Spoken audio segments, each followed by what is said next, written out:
Halo semuanya, perkenalkan nama saya Gideon Dominikus Raja. Saya dari kelas 11.5, absen 19. Pada kesempatan kali ini, saya akan menjelaskan sebuah konflik yang pernah terjadi di Indonesia, yaitu konflik yang terjadi di Pulau Maluku, tepatnya pada Pulau Ambon dan Pulau Halmahera. Jadi, konflik ini bermula pada era reformasi, pada awal tahun 99 hingga penandatanganan Piagam Malino II pada tanggal 13 Februari 2002. Penyebab utama konflik ini adalah ketidakstabilan politik dan ekonomi yang terjadi di Indonesia setelah Soeharto tumbang, serta rupiah mengalami devaluasi selama dan seusai krisis ekonomi di Asia Tenggara. Rencana pemekaran Provinsi Maluku menjadi Maluku dan Maluku Utara juga ikut memperuncing permasalahan politik daerah yang sudah ada. Karena permasalahan politik tersebut menyangkut agama, sehingga persetujuan terjadi antara umat Kristen dan Islam pada Januari 1999. Perseteruan ini dengan cepat berubah menjadi pertempuran dan tindak kekerasan terhadap warga sipil oleh kedua belah pihak. Dua pihak utama yang terlibat adalah kelompok milisi agama, termasuk kelompok Islamis bernama Laskar Jihad dan juga Angkatan Bersenjata Republik Indonesia. Konflik Ambon adalah serangkaian kerusuhan yang diawali dengan bentrokan antar warga di kota Ambon pada 11 dan 12 September 2001. Dua kelompok massa saling menyerang dengan melempar batu, memblokir jalan, dan merusak kendaraan di sejumlah titik di Ambon. Akibatnya, terdapat 7 orang tewas, lebih dari 65 orang luka-luka, dan ribuan orang harus mengungsi. Menurut pernyataan Kepolisian Republik Indonesia, pada 11 September 2001, kerusuhan ini bermula dari kematian seorang tukang ojek bernama Darkin Simon. Pria ini mengalami kecelakaan tunggal dari arah sebuah stasiun televisi daerah Gunung Nona menuju pos Benteng. Kala itu, Darkin tidak dapat mengendalikan setir motornya, sehingga ia menabrak sebuah pohon. Ia kemudian menabrak rumah seorang warga bernama Okto. Sebelum sampai di rumah sakit, nyawa Darkin sayangnya tidak tertolong.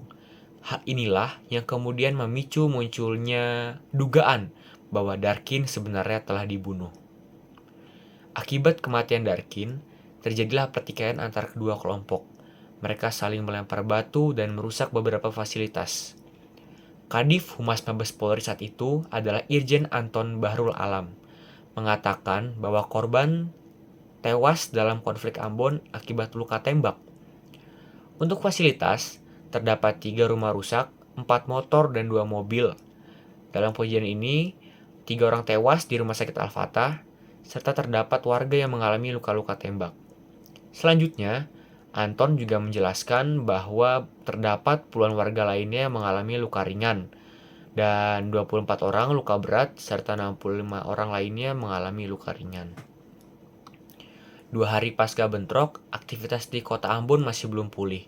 Toko-toko dan perkantoran masih belum ada yang beraktivitas. Kegiatan sekolah juga masih belum sepenuhnya berjalan. Namun, Gubernur Maluku, Karel Albert Rahulu, menyatakan bahwa situasi keamanan di Ambon sudah kondusif. Disusul dengan 200 personel Brimob Makassar yang datang ke kota Ambon untuk mengamankan kota Ambon. Selain konflik tersebut terjadi bentrokan antar warga, karena ada pihak dari milisi juga, maka terjadi juga kontak tembak di tengah kota yang melibatkan para anggota milisi dan juga anggota TNI.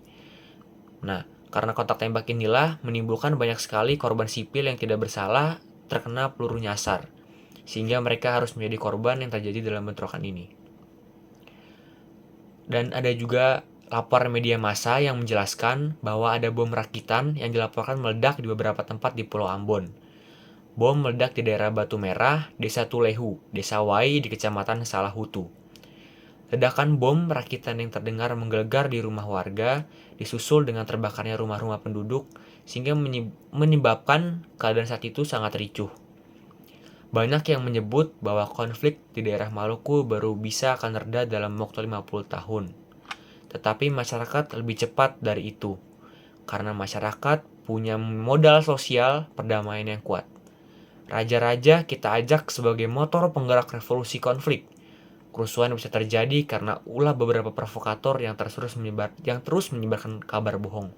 Ucap Abidin, seorang narasumber yang ditemui pada kejadian saat itu. Bahkan setelah konflik ini selesai, masyarakat terus tetap menjaga kedamaian dan keamanan di tengah-tengah masyarakat Maluku.